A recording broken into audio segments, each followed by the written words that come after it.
In 11 days, ang nagastos po nila sa safe houses is 16 million. Yes, Mr. Chair. Ayan po. Okay. Ano po yung pinakamurang safe house na kanilang nirentahan in 11 days? Yung pinakamura po. Magkano po yun? Mr. Chair, it's 250,000 po. Ang pinakamurang safe house na kanilang nirenta in 11 days is 250,000. 250,000, Mr. Chair. Okay. At ano naman po, magkakano naman po yung pinakamalaki?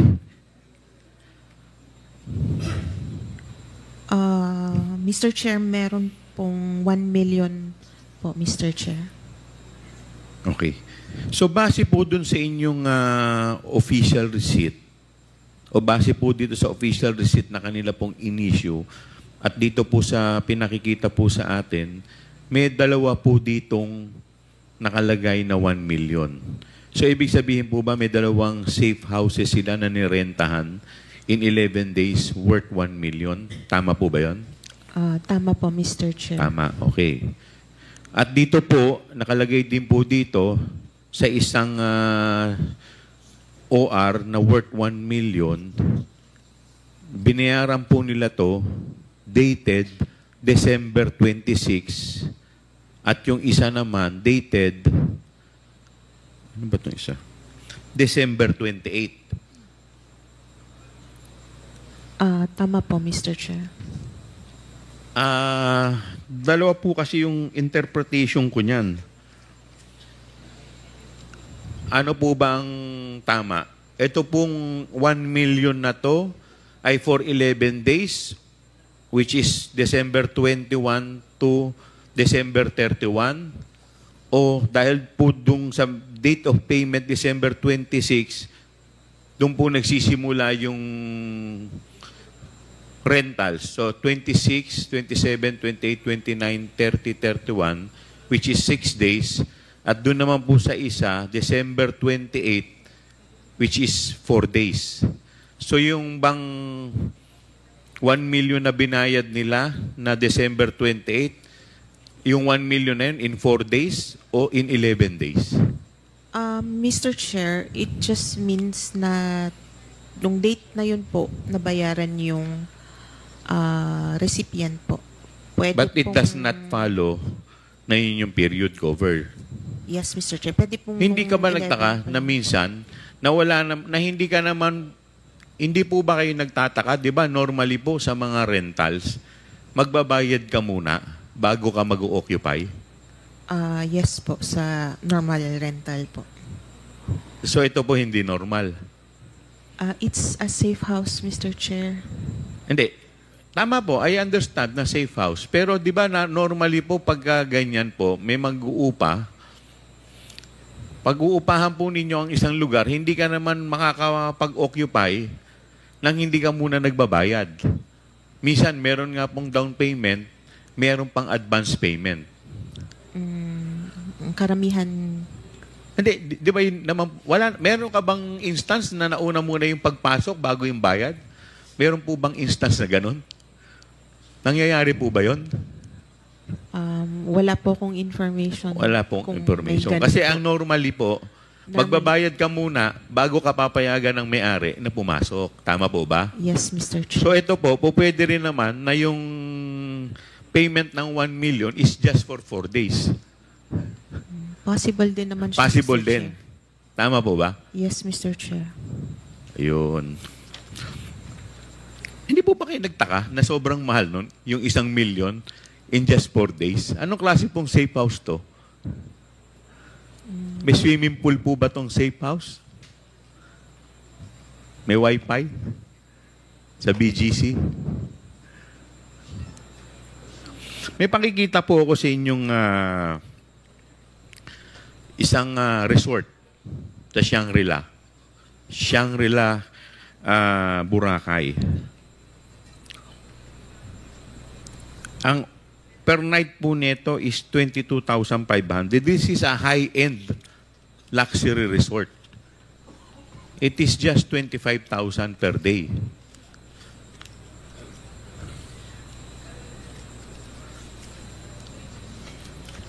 As compared po natin dito sa 1 million, bali magkano po lumalabas yung 1 million per day in 11 days? Magkano po ba yon sa 11 days, yung 1 million?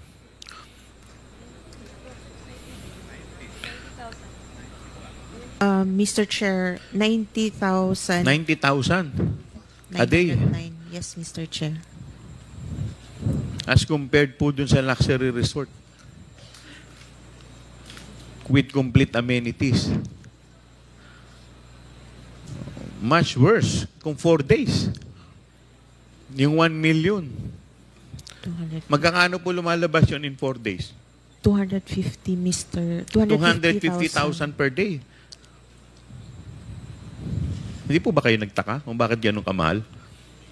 Wala Hindi po naman kayo nagtaka? kaming information kung gaano kalaki building po ba Wala siya, po kayong or- information kung gaano po kalaki yung building. Okay. May papakita pa rin po ako sa inyo. Yung mga condo unit po sa BGC. Yan po. 90,000 per day. 90,000 per month sa BGC Taguig po. Hindi po yan 90,000 per day. That is 90,000 per month ang rental po dyan sa BGC. Ganyan po ba ang itsura nung rest house na narenta? Wala Yun- pong information. Wala po kaming information on the anong wala. klase pong safe house.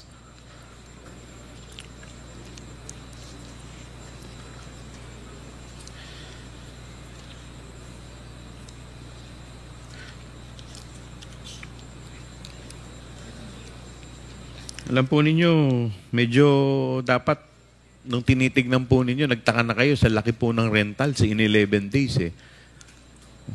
16 million, very glaring na po yun eh.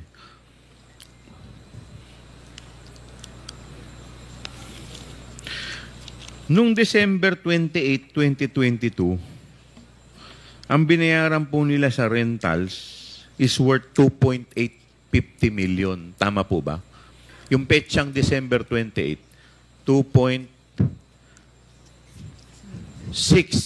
million. At nung December 27, 3.7. At nung December 29. So in just 3 days, nagbayad po sila ng 8.750 million for the rentals. Hindi po ba parang bumili na po sila ng bahay niyan?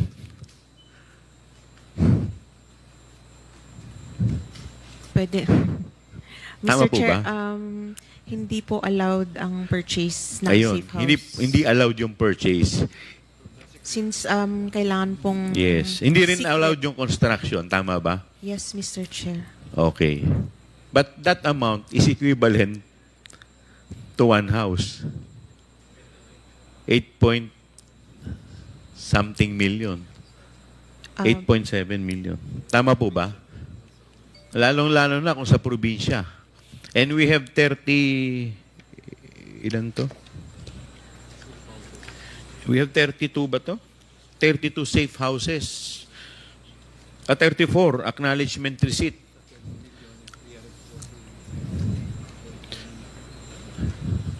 Total amount of 16 million in 11 days. Yes, Mr. Chair. Hindi po ba kayo nagtaka doon? Sa amount? Since safe house naman po siya, Mr. Chair. Kasi hindi allowed. Hindi naman po rin namin alam kung ilan ang sine-safe house, ilang...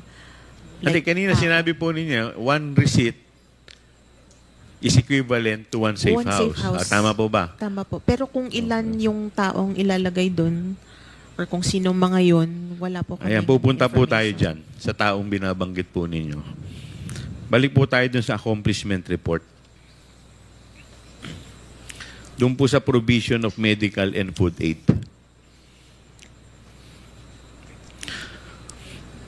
Pwede po bang yan, provision of medical and food aid amounting to 42 million. 40 million, Mr. Ay, Chair. 40 million. At sa akin dito, 42. Okay. Amounting to 40 million. So that, dito po sa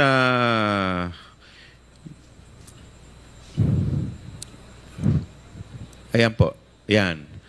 Dito po, sa February 6 to March 29, 2023. Provision of medical and food aid in the amount of 42 million.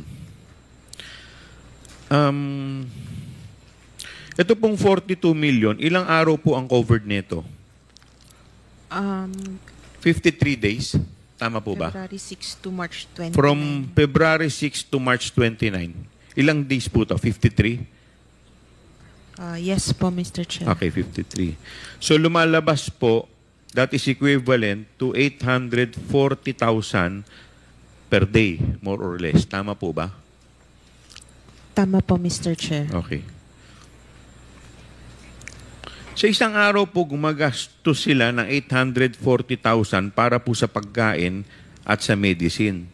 Ang tanong ko po, ilang informant po ba yung kanilang binibigyan ng gamot at pagkain para makakonsume ka ng 840,000 sa isang araw?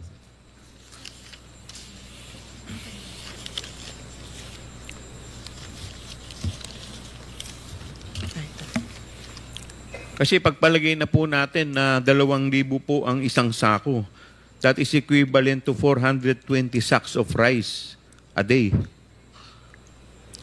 Mr. Chair, based sa documentary evidence of payment, Pakilakas there po. were 119 recipients po.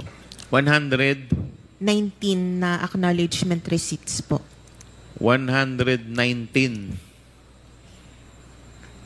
na acknowledgement receipt. So, ibig sabihin nito, 119 na informant? Ang tumanggap po. Ha? Lahat po yun may kumakain, syempre. 119 po na acknowledgement receipts siya, pero wala pong details indicated kung ilang Informants ang kanilang... tao ang nabigyan po, Mr. Chair. Okay. Kasi nakakagulat lang. Kasi sa 840,000 po, parang grabe namang... Sa dami naman pong pinakain nito in a day. At ang dami rin pong nagkasakit. Nagkaroon po ba ng peste dito sa lugar na to para ganun po gumastos ng medicine?